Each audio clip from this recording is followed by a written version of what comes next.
Phrasal verbs.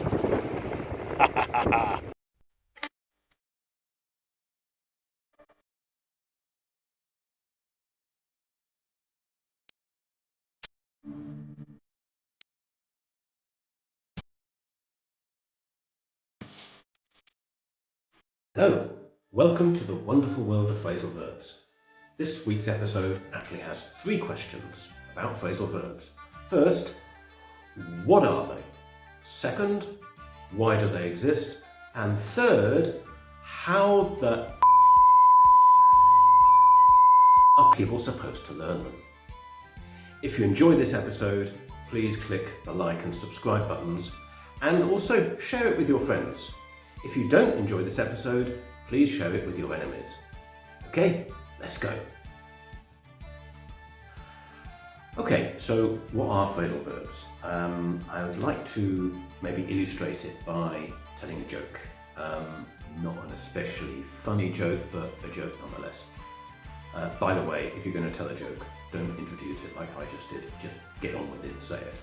Don't make comments about how funny it is, because you're going to be wrong. Anyway, okay. There was this lazy farmer, and this farmer had a talking dog. Yeah, I know, but suspend disbelief, talking dog. Okay, so this farmer had a talking dog, and he was a sheep farmer, shepherd, okay? And he was sitting in his kitchen with his newspaper, cigarette, and a cup of tea. And he turned to the dog and said, Bess, because that was the name of the dog, he said, Bess, I'd like you to go up to the top field, round up the sheep and bring them down to the yard. And the dog said, all right. And off he went, because that's how talking dogs move. Anyway, so an hour passed and the dog came back and said to the farmer, I've done it. And the farmer said, by the way, how many sheep were there? And the dog said, 40. He said, that's strange, because there were only 38 yesterday. And the dog said, well, you did tell me to round up. So this incredibly funny joke is based on the fact that round up has 2 meanings. Round up in the sense of go to and bring all the sheep together in one place and take them to the yard. So round up in that sense, but also round up in the sense of bring to a round number. So 38 becomes 40, 93 becomes 100, and so on. And so we get this hilarious double meaning of words. Okay, so what is a phrasal verb? Well, effectively, it's a verb and a preposition. It's a bit more complex than that, but I'm not going to get into all of the jargon. So, for example, just because a verb is with a preposition, it doesn't mean it's a phrasal verb. So, for example, look up in the sense of look up is not a phrasal verb, it's a verb and a preposition. But look up a word in a dictionary, look up information on the internet in the sense of check, discover, find out, and so on, is a phrasal verb. In effect, you bring the verb and the preposition, particle, call it what you will, bring them together and you get a new meaning. So 1 plus 1 is not 2, but 1 plus 1, verb, preposition, equals 3. Now, English speakers use them all the time, and to illustrate how much we are phrasal verb dependent, phrasal verb addicts, I'll just tell you something about a scene that I witnessed when I was working in London some years ago, and this got me thinking. Basically, I was in the centre of London, West End, where all the tourists are, and I was in a shop, and there was this guy, obviously a tourist, Spanish from his accent, and he was asking the shop assistant for some information about getting a theatre ticket or something. And this lady behind the counter in the shop was explaining, or trying to explain, how he would go and where he would go to get the theatre ticket, and he was trying to understand. And when she finished, she said, okay, and it was clear he had only understood a bit. So she explained a second time. And the second time, when she asked, okay, he understood 0. Why? Because the second time she used simple language. Simple language for the native English speaker is phrasal verbs and other such phenomena. And so, effectively, very often when English speakers try to help, they actually make things worse for speakers of other languages. I must actually do another video on this subject because I think it's interesting. Okay, so why do we use them so much and what are the consequences?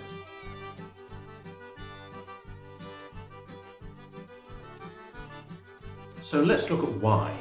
Two whys, in fact. First of all, why do phrasal verbs exist? And why do we love them so much? Well, let's start with why they exist. Nobody is really sure, but as I've said in previous videos, there was a period of almost 300 years in which French, or Norman French, and not English, was the official language used in the country. And this corresponded to the transition from Old English to Middle English. Middle English made far greater use of prepositions, and it was fairly fragmented around the country. So it was quite normal for an English speaker from London, if they went to somewhere like Bristol or York, would have considerable difficulty understanding the locals. And they effectively had three options: either to try and understand, speak French, if their counterpart spoke French, or to use the shared vocabulary, which is quite possibly what people did. Prepositions and the basic verbs had more shared meanings than other words. We don't know if this is true, but it could well be. It seems that phrasal verbs are not used or don't exist in most languages. And so why are they so popular in English? Well, they correspond to the Anglo-Saxon, Scandinavian side of English, the side of English which is more informal and more familiar, whereas the French Latinate side of English, as we've seen in previous videos, is more associated with officialdom and with formality. And formality to us is a bit cold and best avoided whenever possible. And so the phrasal verbs correspond to this. So if you say, I will investigate the matter, it sounds much more official than saying, I will look into it. You would say, for example, instead of saying, he invented an excuse, he made up an excuse, and so on. There are some cases where the phrasal verb has completely taken over things like get up and that sort of word. And so this is the case we find, that the phrasal verb is the friendly, colloquial language that we prefer. So the question about how we can learn phrasal verbs. Well, there is no magic solution, there are no rules, and in fact in languages, especially in English, there tend to be fewer rules and more trends, and it's the trends we really have to look at. Don't forget, the language evolved. And so, when we look at phrasal verbs, we need to really understand the meaning of the prepositions instinctively. I don't really mean a dictionary definition, but the feeling that it conveys. And if we think about how this works, I often reflect on a lot of teachers who say to their students, you must think in English. And I'm sure there are people out there saying, yeah, but they never tell you how. And I'm sceptical that we always think in words anyway. We sometimes think in images. And I wonder how many of you out there are thinking about a preposition in terms of what visually it means to you. So, let's take an example. Off. Can you draw a picture of off? Go on, have a go. Pause the video if you want to. Okay, so before we look at the image that I would say represents off in most cases, well, not just me, but also I think the majority of English speakers, let's look at some verbs that take off. For example, switch off, turn off. which effectively mean the same thing. Get off, take off, put off, lay off. I could come up with at least 30 without making any particular effort. And if we look at these and many others, I think you will be able to say that effectively there is a sense of separation, a sense of breaking. When you switch off a light, you break the electrical contact. When you get off a bus, you separate from the bus. When a plane takes off, it separates from the ground. When you take off your clothes, you separate from the clothes.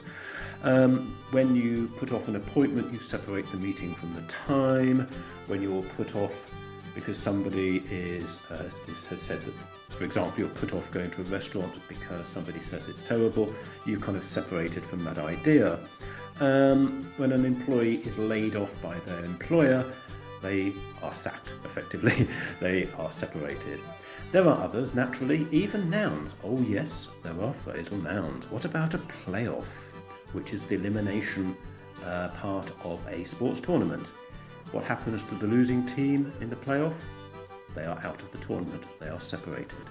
And of course, one of the most vulgar things you can say to somebody in English is a series of rather vulgar verbs with off, as you can see here. And off is no coincidence. So for example, obviously the opposite of switch off would be switch on when you make a contact. So one of the meanings of on is to connect. However, the opposite of take off a coat would be put on a coat. And I think this demonstrates that the preposition is more important than the verb. Also, if an employee is fired because the company has economic problems, they are laid off. However, when they need new employees, they're not laid on, they're taken on. On, connect, off, separate. This is an oversimplification, but it's something to think about when learning and using phrasal verbs. Let's have a look at another one. Okay, I won't keep you guessing for this one. Basically, out has the sense of extracting or escaping. We just need to look at a few of these. For example, work out in the sense of extract meaning. I can't work out what the guy is saying. Understand. If you want to point something out, you are pulling out, basically exemplifying or extracting that part of the argument of the text or whatever it is. When you find out information, you are basically extracting that information. You want to find out someone's phone number?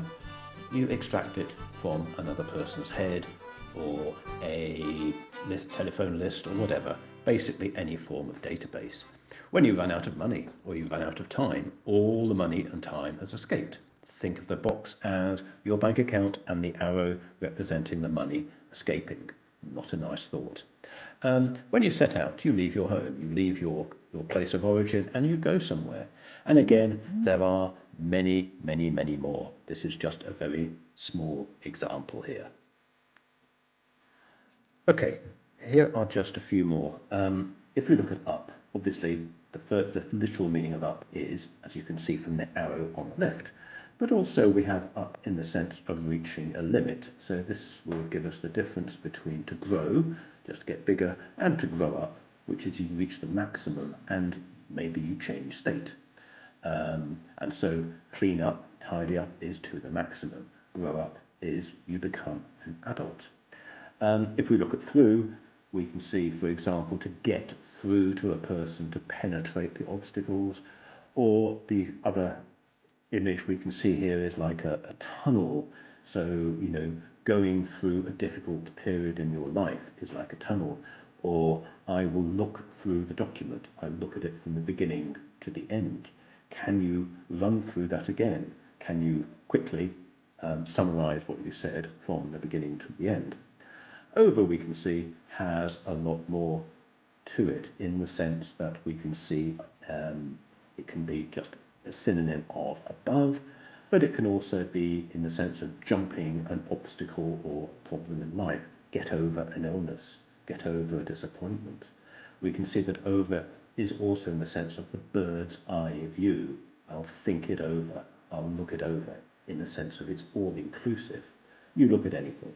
These are just some examples, but there are many more. So there we have it. If you want to understand the meaning of phrasal verbs, think about the preposition and really instinctively know what these prepositions really mean. This is no guarantee, this is not a rule, this is something that has evolved.